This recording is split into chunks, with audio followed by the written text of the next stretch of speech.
Good morning everyone. Study with Preksha channel में आपका स्वागत है। आज हम करेंगे पार्ट 9 उड़ान का, जंतुओं में जनन। देखिए, पूर्व दक्षताएं हैं 601, 2, 3, 606, 8, 702, 703, 706 और 709।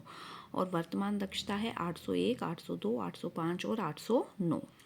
देखिए, पहले हम करने जा रहे हैं कार्यपत्रक 1।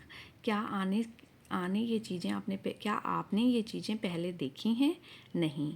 ठीक है, हम लिखेंगे नहीं। क्या आलू के टुकड़े से नया पौधा उगाया जा सकता है? हाँ। क्या आप पेन से नया पेन बनाया जा सकता है? नहीं। आलू के टुकड़े से नया पौधा बनाने के प्रक्रम को आप क्या कहते हैं? हम उसे कायिक जनन कहते हैं। क्या मनुष्य और जंतुओं में यह प्रक्रम पाया जाता है? नहीं पाया जाता। मनुष्य और जंतुओं में कायिक जनन नहीं पाया जाता।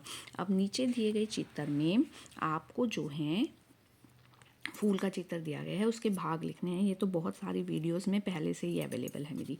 ठीक है, देखिए, बाहरी दलपुंज और कलर्ड पंखुड़ियों को हम कहेंगे दलपुंज। और बीच में है स्त्री केसर। स्त्री केसर के 3 भाग, वर्तिकार्क, वर्तिका और अंडाशय।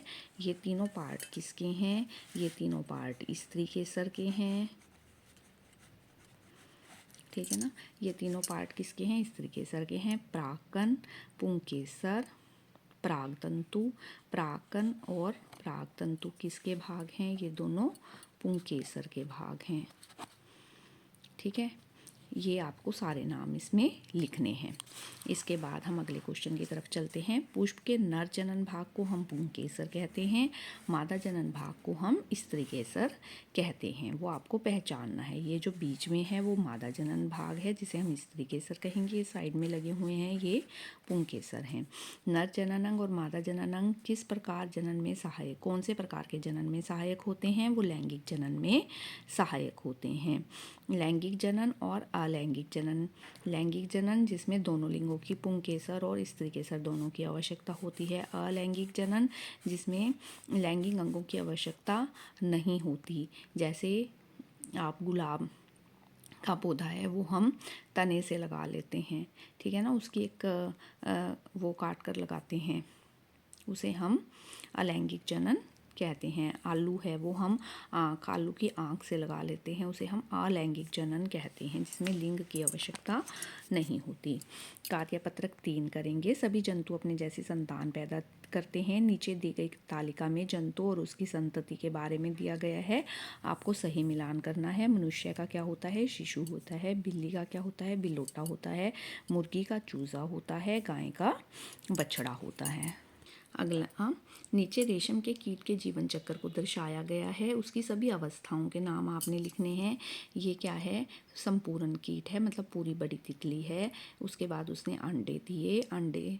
अंडों से क्या बना? लार्वा। अंडों से प्यूपा बना। प्यूपा से क्या बना? लार्वा बना। और लार्वे से दोबारा पूरा कीट बन गया। ठीक है, इसके बाद कार्यपत्रक 5 है। जीव जंतुओं में संतति उत्पन्न करने के अलग अलग तरीके होते हैं। मनुष्य और अमीबा में अलग है। ये अमीबा का द्विखंडन दिखाया गया है कि एक अमीबा है वो 2 भागों में बढ़ जाता है। क्या अमीबा में जनन के लिए माता पिता का होना आवश्यक है? नहीं आवश्यक। जिस जनन में नर और मादा एक की ही आवश्यकता होती है, उस जनन को हम क्या कहते हैं? उस जनन को हम अलैंगिक जनन कहते हैं। कार्यपत्रक 6 है। जो जंतु सीधे मनुष्य को, शिशु को जन्म देते हैं, उसे हम जरायुज जंतु कहते हैं। उसे हम जरायुज जंतु कहते हैं। और जो अंडे देते हैं उन्हें हम अंडप्रंजक जंतु कहते हैं। जैसे मुर्गी है अंडे देते हैं, जरायुज मनुष्य जो है वो शिशु को जन्म देता है। अब नीचे कुछ जीव जंतुओं के नाम दिए गए हैं जो जरायुज हैं और अंडप्रज्जक हैं। उसके आधार पर आपको छांट कर लिखना है। जरायुज जंतु, गाय जो है बछड़े को जन्म देती है, कुत्ता और भैंस, बकरी, भेड़, भालू, बंदर और शेर, ये जरायुज जंतु हैं। अंडप्रज्जक जंतु जो हैं छिपकली, तितली, बत्तख, कछुआ, सांप, मगरमच्छ, मेंढक, तोता और मछली, ये जो हैं सारे के सारे अंडे देते हैं। अगर आपको यह वीडियो पसंद आई तो आप इस चैनल को ज़रूर सब्सक्राइब कीजिए, बेल आइकन दबा लीजिए ताकि आगे आने वाली वीडियो की नोटिफिकेशन आ सके। Thanks for watching, thanks for liking, thanks for sharing also.